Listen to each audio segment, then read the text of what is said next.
Selamat pagi semuanya.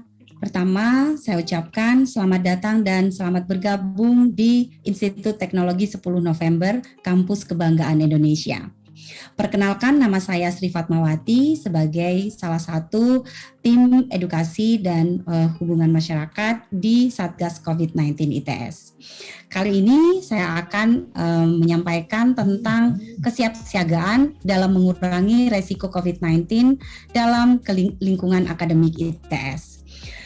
Oke, kita akan masuk ke perkembangan COVID-19. Bagaimana sih perkembangan COVID-19 saat ini? Pertama, mari kita bahas sejenak ya tentang pandemi COVID-19, di mana kita tahu pandemi ini merupakan peristiwa menyebarnya penyakit coronavirus 2019 atau bahasa Inggrisnya Coronavirus Disease 2019 yang disingkat menjadi COVID-19 di seluruh dunia untuk semua negara. Penyakit ini disebabkan oleh coronavirus jenis baru yang diberi nama SARS-CoV-2. Di mana wabah COVID-19 pertama kali dideteksi di kota Wuhan, Hubei, Tiongkok pada tanggal 1 Desember 2019 dan ditetapkan sebagai pandemi oleh Organisasi Kesehatan Dunia atau WHO pada tanggal 11 Maret 2020. Coronavirus merupakan penyebab utama dari penyakit COVID-19 yang merupakan virus dalam golongan famili coronavirus. Dan virus ini merupakan virus RNA strain tunggal positif yang berkapsul serta tidak bersegmen. Coronavirus yang menjadi etiologi COVID-19 termasuk dalam genus beta coronavirus, umumnya berbentuk bundar ya seperti di gambar ini. Kemudian memiliki pleomorfik serta diameternya 60 sampai 140 nanometer. Dan perlu kita ketahui bersama bahwa SARS-CoV-2 ini ya sensitif terhadap sinar UV ataupun panas. Kemudian kita dapat menonaktifkan virus ini dengan cara menggunakan berbagai pelarut lemak ya seperti ether, etanol di atas 75%, disinfektan yang mengandung klorin, asam peroksiasetat dan juga kloroform kecuali klorheksidin.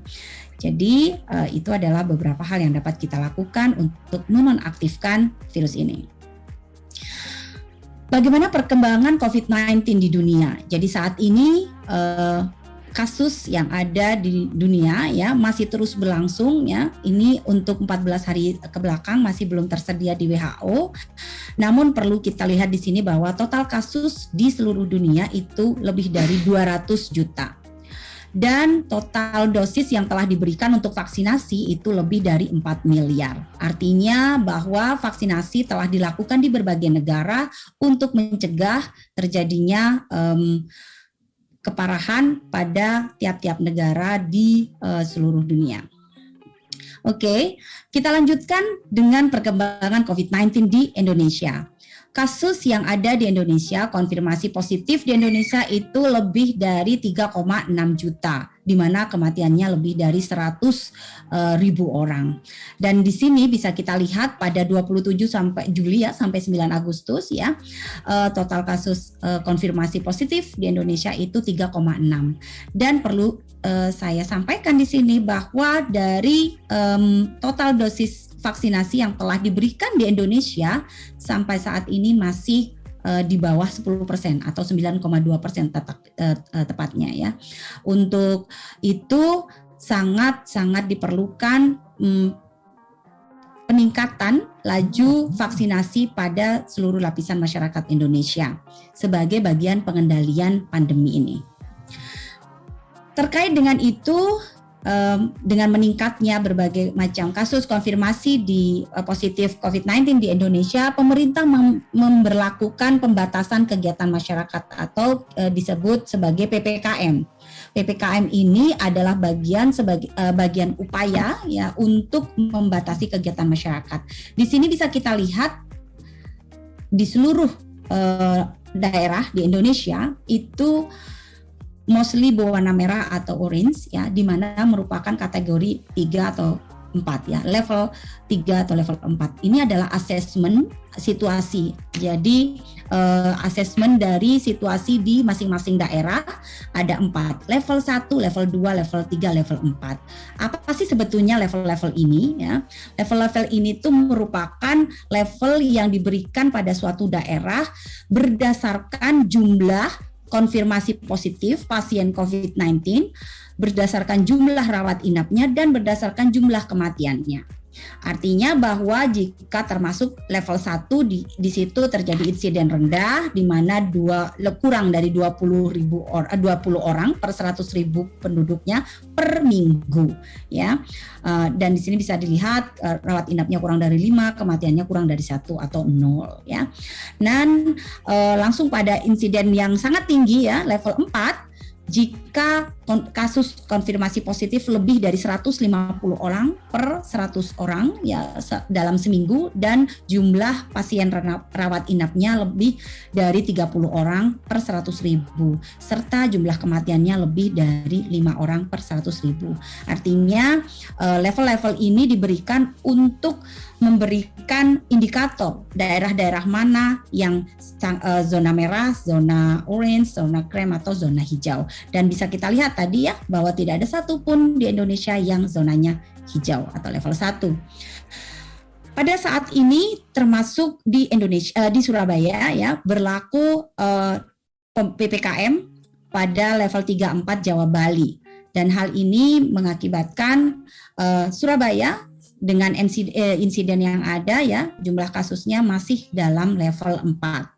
Apa yang terjadi jika Surabaya sebagai kota di mana ada ITS di situ ya masuk pada level 4, maka pemberlakuan pembatasan kegiatan masyarakat ini aturan-aturannya harus dilaksanakan.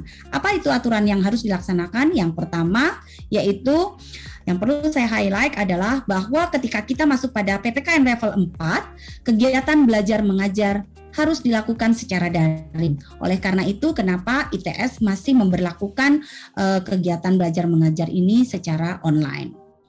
Selain itu, kegiatan-kegiatan lain tentunya disesuaikan ya.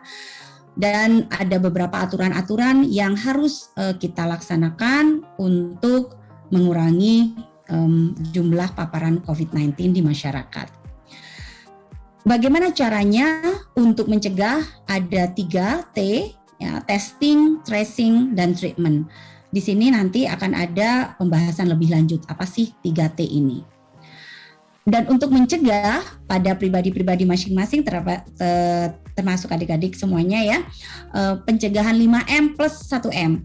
Ya, masker, memakai masker, menjaga jarak, membatasi mobilitas, menjauhi kerumunan dan mencuci tangan sesering mungkin serta menghindari makan bersama. Ini harus terus kita laksanakan untuk mencegah terjadinya penularan yang lebih banyak. Dan perlu diketahui bahwa untuk saat ini ya ada beberapa varian, mungkin adik-adik sudah mendengar ya, varian Delta yang penularannya cukup masif ya, cukup tinggi. Maka pemerintah Kemenkes dalam hal ini menganjurkan untuk menggunakan masker ganda, masker medis di dalam dan masker kain di luar. Serta jangan lupa bahwa penggunaannya harus benar, tidak boleh ada celah baik di kanan dan kiri serta tidak mengganggu pandangan dan tetap mudah bernafas. Saya rasa itu untuk sesi pertama. Terima kasih. Assalamualaikum warahmatullahi wabarakatuh.